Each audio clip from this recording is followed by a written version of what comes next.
Salut les amis, j'espère que vous allez bien. Alors aujourd'hui, nous nous retrouvons pour la suite de la rétrospective consacrée à la planète des sages.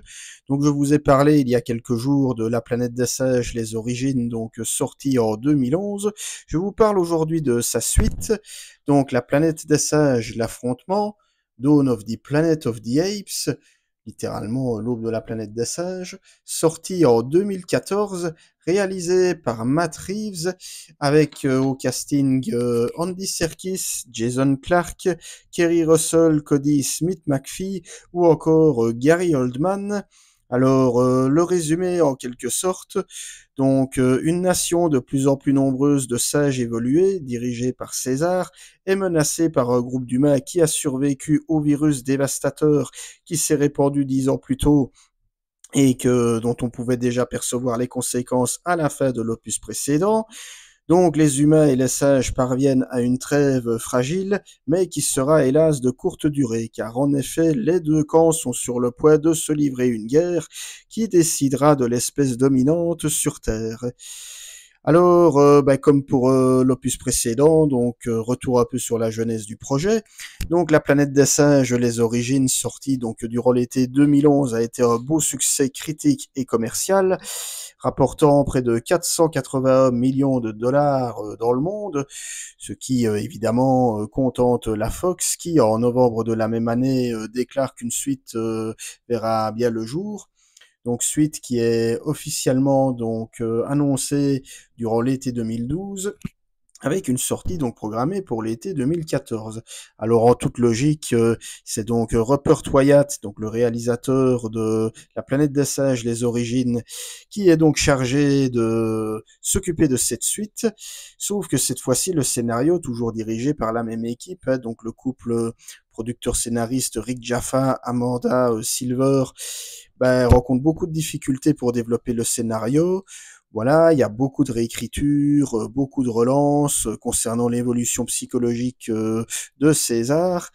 Et donc, Rupert Wyatt a commencé tout doucement à s'impatienter et craignait que le délai de production soit trop court, d'autant plus que la Fox disait que le film devait bel et bien sortir durant l'été 2014 et qu'il n'était pas question de le repousser. Suite à cela, Rupert Wyatt démissionne et donc la Fox choisit de faire appel à Matt Reeves, qui à l'époque était déjà connu à la fois des cinéphiles et aussi du public pour Cloverfield, donc sorti en 2008, qui était un film de monstre found footage. Donc found footage, pour le dire très brièvement, c'est sorte de film filmé en mode faux reportage, hein, comme voilà, le film phare entre guillemets de cela, c'est le projet Blair Witch, hein, donc qui avait fait un gros succès surprise en 1999. Puis donc, suite au succès de Cloverfield, il y en a eu d'autres dans différents genres. Il y a eu Cloverfield, donc film de super-héros, de bonne facture que je vous recommande d'ailleurs. Également la comédie Projet X. Donc voilà, donc Cloverfield qui a eu son petit succès en son temps et qui encore aujourd'hui bénéficie toujours de son aura de film culte, qui avait été également produit par J.J. Abrams. Matt Reeves qui, entre-temps, fera un film un petit peu plus indépendant, intitulé Let Me In, Laissez-moi entrer, une sorte comme ça de thriller un peu horreur, que je n'ai pas encore vu, mais que j'ai ici à la maison d'ailleurs, dont je parlerai peut-être un jour, hein.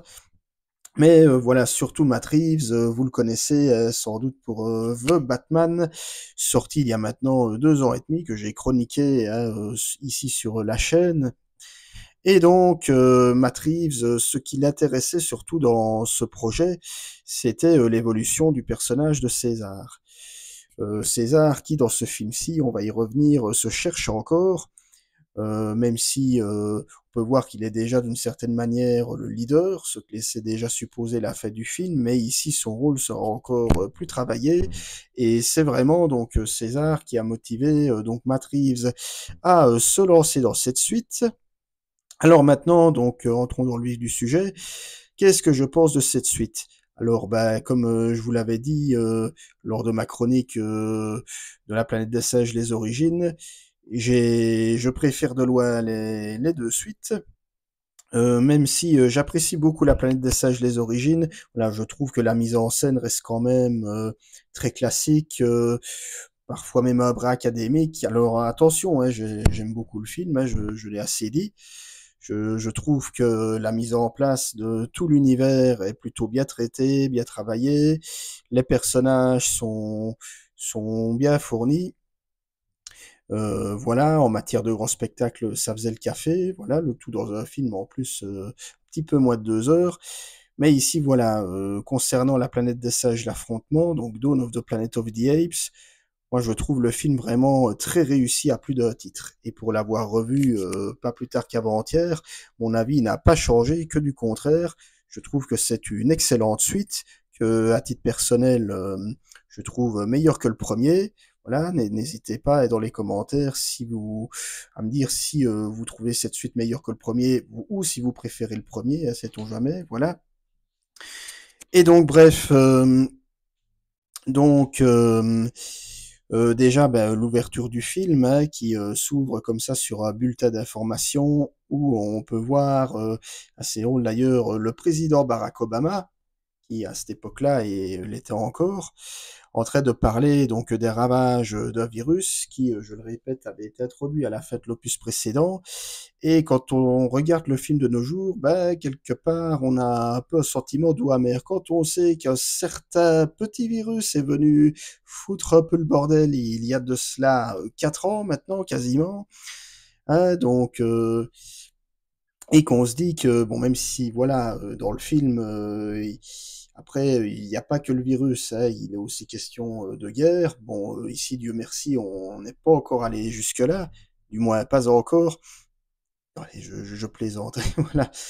Mais le fait de revoir le film maintenant, avec le recul, bah, il y a quand même, voilà, ça fait son petit effet.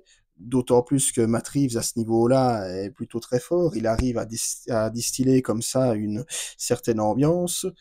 Et d'ailleurs, c'est en cela aussi que je préfère l'affrontement aux origines. C'est que dans ce cas-ci, ben voilà, je trouve le film plus mature, plus sombre, et aussi un peu plus violent. Alors attention, hein, on reste quand même dans du cinéma de divertissement grand public, mais violent dans le sens où, ben, dans l'affrontement notamment entre César et Koba, ben, on sent les coups qu'ils se donnent, on sent qu'ils se font mal. Voilà, quand on les voit tomber sur différents échafaudages, etc. On sent vraiment toute la rage, la fureur, y compris quand c'est vraiment la grosse bataille entre les humains et les singes. Donc là-dessus, on sent que ben, Matt Reeves, il sait vraiment créer une atmosphère, ben, comme il le fera ben, avec The Batman. Hein, la ville de Gotham City, je l'avais dit dans ma chronique, n'a jamais été aussi poisseuse et glauque que dans The Batman. Encore une fois, c'est mon propre avis.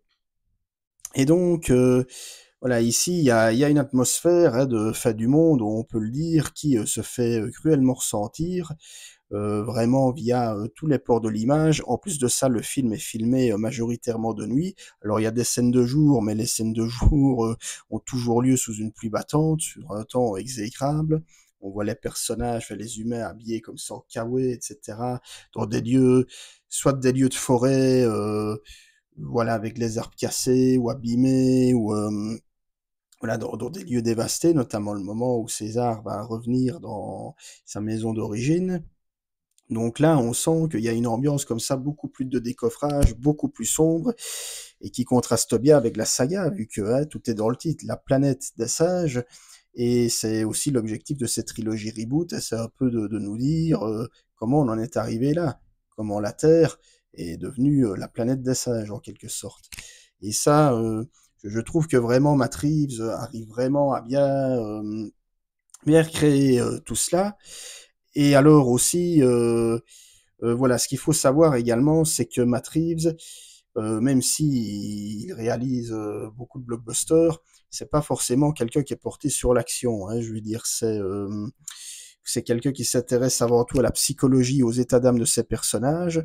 On l'a vu, hein, je refais encore la référence avec The Batman, mais clairement ici, Il le disait d'ailleurs lui-même, hein, c'est vraiment l'évolution de César qui l'intéresse. César qui, même si ici il fait déjà office de leader, ben on sent qu'il doit encore travailler davantage son rôle. On sent que malgré tout, il ressent encore un peu je dirais pas une hostilité, mais une méfiance plutôt vis-à-vis des humains.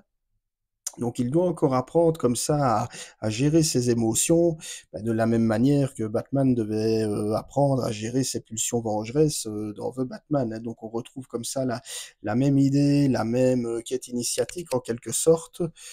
Voilà. Et ce d'autant plus dans un climat bah, assez lourd.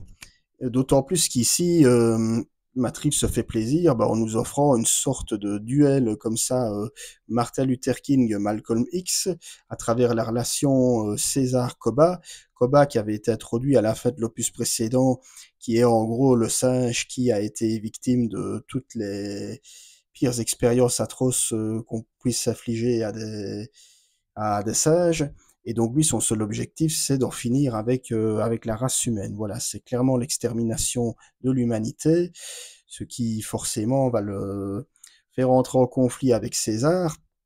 Et je vous disais, c'est pas sans rappeler, Matt Reeves le dit lui-même, bah, le duel Martin Luther King-Malcolm X, hein, Martin Luther King qui prônait la paix entre blanc et noir, et Malcolm X qui, lui, n'hésitait pas à dire qu'il fallait répondre à la violence des Blancs par la violence. Voilà, ce qui les a menés à un conflit comme ça idéologique qui sera également traité hein, dans une autre saga que vous connaissez tous, hein, X-Men, hein, Professeur Xavier, Magneto, c'est ça aussi, hein, donc César, Koba, Martin Luther King, Malcolm X. Bref, vous comprenez où je veux en venir, et Matt Reeves orchestre ça avec brio, voilà, et ce qui rend, enfin, je veux dire, ce parti pris d'autant plus glaçant, vu qu'il va être également question d'endoctrinement, avec Koba qui va également tout faire pour enrôler le fils de César à sa propre cause, le fils de César qui est encore, voilà, dans l'adolescence, on va dire, et bah, qui lui forcément se cherche aussi un but, hein, et qui va se sentir tiraillé entre les souhaits de son père et ceux du rival de son père, en quelque sorte. Voilà. Et alors, là où le film est très pertinent, c'est que Matt Reeves ne prend pas parti. C'est-à-dire que du côté des sages, on a à la fois, je le dis vraiment de gros guillemets, mais des bons et des mauvais, je vais le dire comme ça. Enfin, quoi, Koba est vraiment mauvais. Et alors du côté des humains, on a un peu ça aussi, c'est-à-dire qu'on a Malcolm, donc le personnage interprété par Jason Clarke, qui est vraiment le double humain de César, hein. Il est aussi père de famille, il est en quête de reconstruction, il croit aussi en la paix malgré le conflit inévitable. Et donc on se dit que les deux ne pouvaient, donc César et Malcolm, que se rencontrer et s'apprécier. Et du côté des humains, on a le personnage, donc je vais essayer de vous retrouver le nom à l'instant, je ne l'ai pas mémorisé, incarné par Gary Oldman, donc qui lui joue le rôle, donc je vais dire d'un leader de la cause humaine traumatisé par la mort de son fils et donc prêt à en découdre avec les singes si affinité. Voilà donc Dreyfus, autant pour moi. Dreyfus, donc le leader des humains en quelque sorte, et qui lui n'hésitera pas également non plus à prendre les armes face aux singes qui menacent, hein. Donc voilà, hein, c'est aussi, je ne l'ai pas encore dit, mais un vrai film de dualité, hein, je veux dire la planète des singes, l'affrontement, hein, donc César Koba, Malcolm Dreyfus, on pourrait même dire, hein, César Malcolm, Koba Dreyfus, voilà. Encore une fois, vous saisissez l'idée. Donc ici, voilà, c'est vraiment, c'est la guerre, ou alors on pourrait même dire le début de la guerre, hein, comme César le dit lui-même à la fin. Le tout dans un monde qui est littéralement voué à sa perte, hein. Je ne vais pas revenir là-dessus, mais voilà, visuellement, Matt Reeves en rend très bien compte. Alors, encore une fois, visuellement, hein, ben, déjà comme pour le premier, hein, je veux dire, le travail sur la motion capture est absolument remarquable. Et alors on sent que dans le premier opus, au niveau des scènes de combat entre les humains et les sages, je le disais, c'était déjà très spectaculaire, mais ici on fait encore un bond en avant. Parce qu'ici on a droit vraiment à un duel César-Koba quand même assez bluffant au niveau de la technique, hein, même si on sait que voilà, c'est quand même, tout ça, ça reste peu du virtuel, mais on sent quand même la puissance comme ça des combats, des coups, surtout symbolisés par Andy Serkis, toujours très mouvant dans le rôle de César, et également par Toby Kebbell, donc dans le rôle de Koba. Donc on sent qu'il y a quand même eu une évolution en 3 ans au niveau de la motion capture, y compris au niveau des CGI, parce que oui, il y en a, mais utilisé partiellement, de manière parcimonieuse également. Voilà. Donc le résultat n'en est que plus bluffant. Et alors au niveau de la mise en scène, ben ça je le dis tout de suite, Matt Reeves est pour moi bien plus aspiré que Rupert Wyatt. Voilà, donc Matt Reeves est pour moi un très bon faiseur d'images. Donc, c'est-à-dire qu'il aime bien créer des beaux plans. Un exemple qui me vient en tête, c'est ici dans l'affrontement où on va voir Koba, donc comme ça dans un plan panoramique, je vais dire, à 180 degrés, on va voir Koba à l'intérieur d'une sorte de tank qui va mitrailler comme ça tous les humains autour de lui en poussant des cris comme ça de fureur. Et enfin, sans mauvais jeu de mots, hein, mais bref, des cris de rage, voilà. Et alors, en profondeur de champ, vous allez voir comme ça les flammes, des flammes qui vont venir, comme ça, l'esthétique très léchée. Donc vraiment, il y a des séquences comme ça très inventives et surtout qui ne sont pas là pour faire joli, hein, tout fait toujours sens dans la mise en scène de Matt Reeves. Comme autre idée, on a donc peu après donc la séquence d'ouverture sur fond de voilà d'articles de journaux télévisés concernant la propagation du virus, etc. On va voir comme ça un très gros plan sur les yeux de César et puis un long dézoom arrière qui va nous dévoiler donc un long dézoom arrière qui va partir des yeux de César pour nous dévoiler l'armée des singes qui entoure César et qui est parée pour se lancer à la chasse aux cerfs. Voilà, donc comme ça, de très bonnes idées de mise en scène, à la fois également pour iconiser César, parce que c'est ça tout le but du film, hein, c'est César qui se cherche en tant que leader, qui se demande ce qu'il peut vraiment apporter à ce futur conflit qui est inévitable.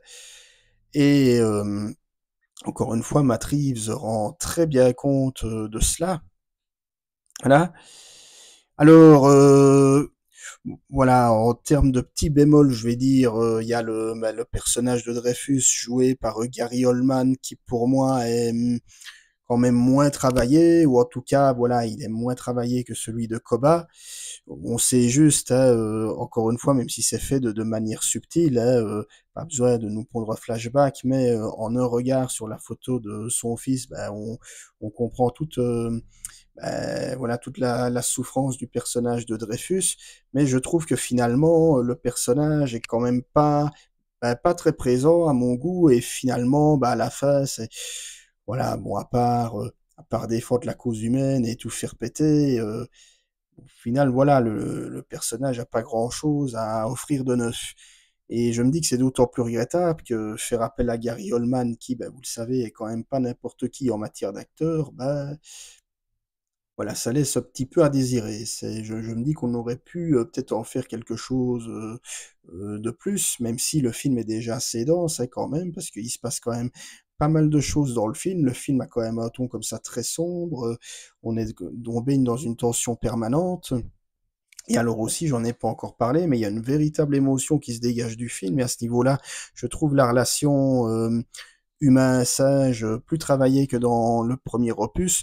Voilà, la relation Malcolm-César, pour moi, est beaucoup plus aboutie que celle entre César et son maître, qui était joué par James Franco dans le premier opus, ou tout simplement parce qu'ici, je l'ai déjà dit, hein, mais Malcolm peut se voir comme le double humain de César. Voilà, ce sont deux hommes qui prônent la paix, deux hommes qui à la fois vont se battre pour leur peuple respectif, mais qui en même temps vont tenter de maintenir la paix. Et c'est pour ça que je trouve que dans toutes leurs scènes, il y a une émotion sincère, authentique qui se dégage, d'autant plus que aussi bien Jason Clarke que Andy Serkis, bah, pour moi, sont tous les deux très bons. En termes d'interprétation, il y a vraiment rien à dire de spécial, quoi, que ce soit les acteurs interprétant les singes ou les acteurs classiques, hein, donc humains. Voilà, il y a rien à dire. C'est vraiment voilà, peut-être, bon, c'est un personnage secondaire, hein, mais voilà, le personnage également de Carver qui est un petit peu le responsable de tout ce bordel, on va le dire comme ça, qui à la longue finit par un peu tourner en longueur, quoi, voilà, le fait qu'il insiste lourdement sur le fait il ne supporte pas les singes, qu'il faut vraiment les tuer, etc., etc. Je dis peut-être comme ça quelques personnages qui auraient mérité une meilleure écriture, mais comme je vous le disais au début dans la Genèse, hein, c'est un scénario bon voilà, qui a bénéficié, je dirais, de pas mal de réécriture. Je vais pas dire qu'il a souffert de réécriture parce qu'au final le film est vraiment très bon. Moi, j'ai pris vraiment un immense plaisir à le revoir, vraiment. Donc voilà, donc tout ce que je peux dire à peu près sur La planète des singes, l'affrontement, ou Dawn of the Planet of the Apes, donc deuxième opus de cette trilogie reboot. Donc voilà, belle réussite, belle claque visuelle. Même 10 ans après, ça reste toujours impressionnant. Mise en scène plus travaillée, plus dynamique. Voilà. Donc, si vous avez aimé cette vidéo, bah, n'hésitez pas à la liker. Si vous avez aimé ce deuxième opus, si vous l'avez trouvé meilleur que le premier ou pas, bah, n'hésitez pas à me le faire savoir. N'hésitez pas à me suivre sur les différents réseaux, Facebook, Twitter, Instagram, TikTok très prochainement, ce sera bientôt fait. Quant à nous, ben, on se retrouvera très vite pour parler d'autres films. D'ici là, portez-vous bien et d'avance, ben déjà, bonne fin de semaine et bon week-end. Salut, salut, à bientôt.